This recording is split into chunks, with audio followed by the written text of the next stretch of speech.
En este rumbo de la mañana y vamos a hacer contacto con Dolores Gandulfo, quien es directora del Observatorio Electoral de la COPAL y está por Brasil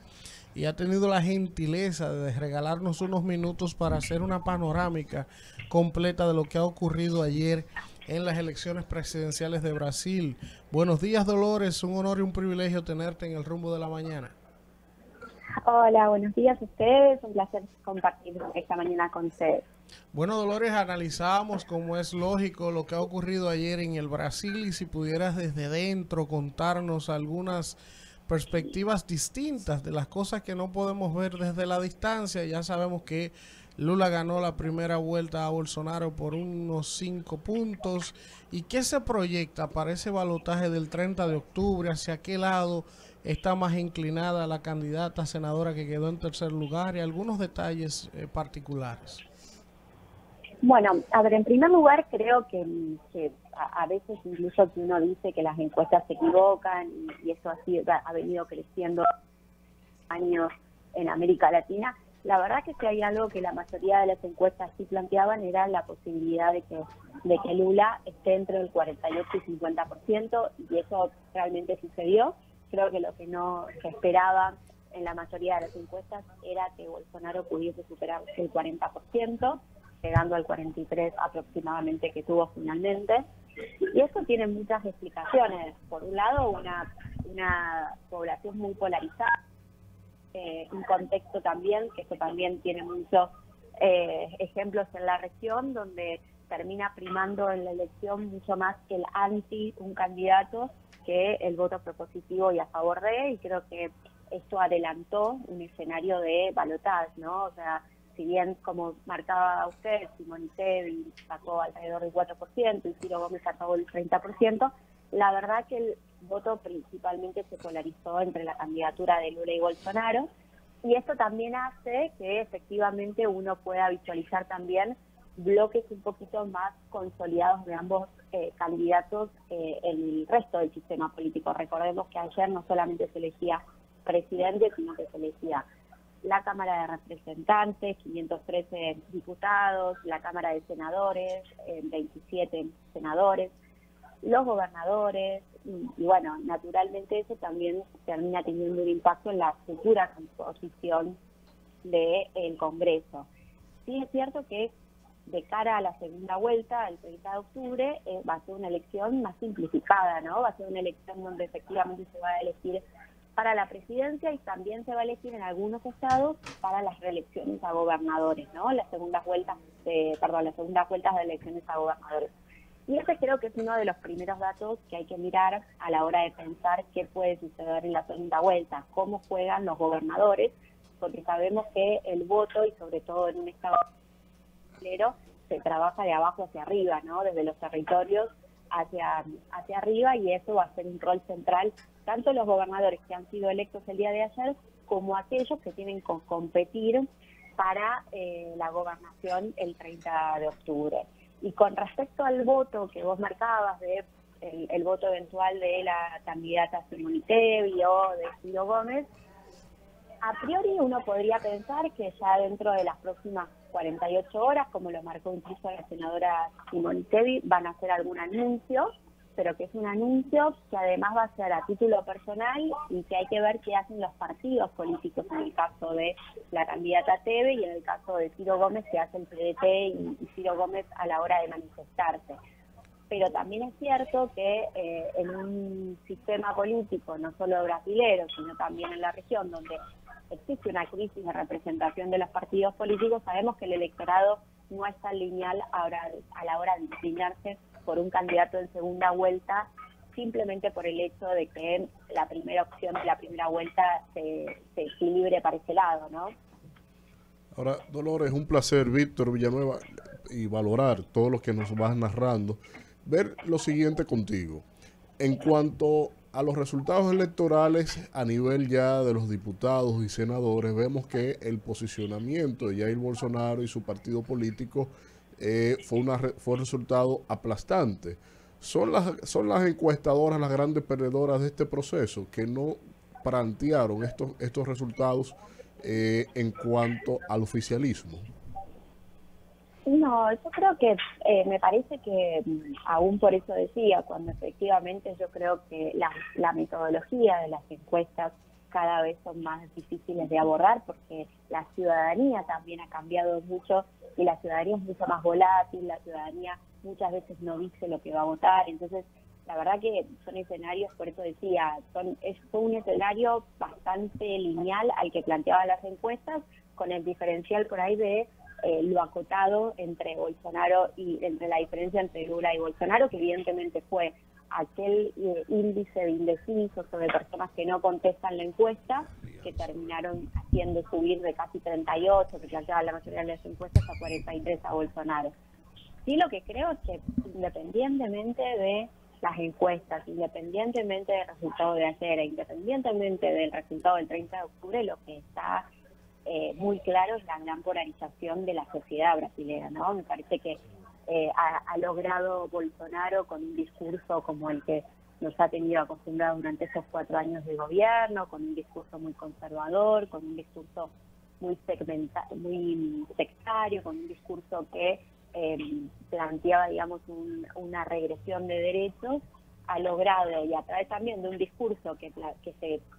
se ancló en el relato anticorrupción, ha logrado permear en gran parte de la población, y creo que el principal, sobre todo si es Lula el que se consagra como presidente el 30 de octubre, ¿no? Cómo gobernar con un sector de la población que tiene este tipo de arraigos. Creo que ese es el principal desafío. Loli, Eduarda por aquí, un gran abrazo. Un abrazo, qué lindo saludarte. Igual. Quería preguntarte, Loli, una lectura que tal vez en materia de organización de procesos, porque ayer estuvieron convocados cerca de 120 millones de personas en Brasil, y para países y democracias como la República Dominicana, donde ni uno se imagina ver cómo es el proceso, que tal vez nos puedas explicar cuál es la metodología que utilizan, cuáles son los métodos y cómo se da esta fiesta de la democracia cuando se convoca tanta cantidad de personas y el escrutinio se da de una manera rápida, de una manera segura, y los resultados a poquito de cerrarse pues el proceso de votación. Bueno, sí, en primer lugar, el Brasil tiene desde el año 96 un sistema de votación, que es el sistema de urna electrónica, que es un sistema que surge, digamos, de un montón de eventualidades y complejidades que tenía el Brasil para ejercer, digamos, el derecho al voto en una, como vos bien decías, no solo en una población tan grande, sino también con territorios tan heterogéneos,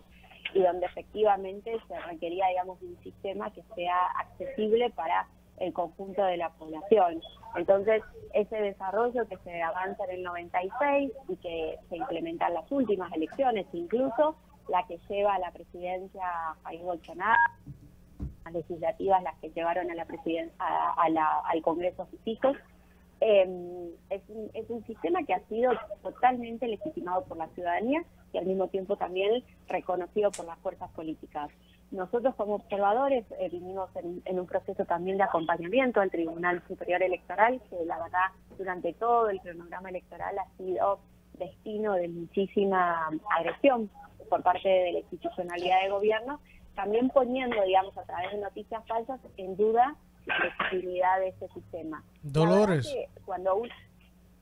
Sí, perdón, concluye la idea para preguntarte algo. No, digo, la verdad que cuando uno ve todas las auditorías que el sistema tiene, realmente da las garantías de que es un sistema transparente, y cuando uno transita las escuelas, que creo que eso es lo más importante para comentar, el día de ayer recorriendo escuelas, uno ve también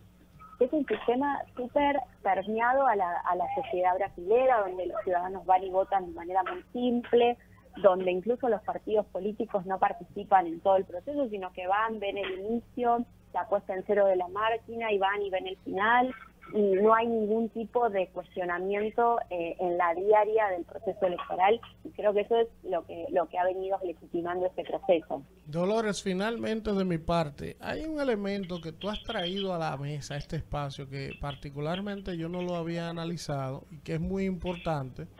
y es cuando estableces que lo que puede definir el proceso del 30 de octubre, que la clave para ti está en el tema de los gobernadores. ¿Cómo quedó la correlación de los gobernadores electos ayer? Que no manejo ese dato, porque sí vimos que en el Congreso el partido de Bolsonaro barrió, pero la elección de gobernadores y la correlación de fuerzas, ¿cómo quedó? Bueno, a ver, en primer lugar, como sabemos, en Brasil tienen muchísimos partidos, incluso aquellos partidos que son tan conocidos como el Centrão en el Congreso y que naturalmente son los que inclinan, digamos, la balanza en ese péndulo tan polarizado que planteábamos. Y esos son los partidos principalmente que lograron, digamos, las gobernaciones. El Partido Liberal, en el caso de Río, aunque va, que es el partido de gobierno, el PSD, el Paraná, el PP, en Tocantins, por ejemplo,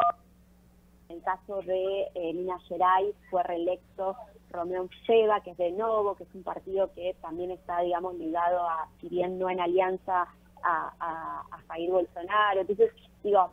claramente la proyección de las gobernaciones, tanto sea los que resultaron electos ser o los que se encaminan a una segunda vuelta, no son perfiles muy vinculados a el PT. Entonces, ese sería como el primer dato, más allá de que obviamente tenemos muchos estados. Yo por ahí nombré los que son más significativos. En el caso de San Pablo sabemos que el PT va a ir con Fernando Haddad a la segunda vuelta y va a ser, creo, el gran lugar de disputa va a ser San Pablo, por un lado porque el PT está llevando uno de sus candidatos principales a la gobernación, y por otro lado porque también es un estado, las iglesias evangélicas juegan un rol muy importante, y sabemos que en esta elección las iglesias evangélicas tuvieron un rol importante. Entonces creo que ahí va a ser el gran desafío de ambos candidatos, quién puede consolidarse en San Pablo. Y por eso decía yo que me parece que más allá de lo que se puede hacer de la superestructura y que va a tener que ver seguramente con esos dos relatos muy marcados que hablaba al inicio, también la atracción de los gobernadores, que tienen que finalmente lograr su elección en segunda vuelta o afianzar su liderazgo en el caso de los que ganaron ya el día de ayer, va a ser un elemento importante a la elección. Y obviamente, bueno, veremos quiénes finalmente, cómo se consolida ese tercer y cuarto, Simón Tebet y Ciro Gómez, y qué rol activo o no toman de cara a la segunda vuelta. Bueno, muchísimas gracias a Dolores Gandulfo, directora del Observatorio Electoral de la COPAL, por hacernos esta llamada y esta cobertura tan completa desde Brasil. Muchísimas gracias, un abrazo a toda la mesa. Bueno, gracias.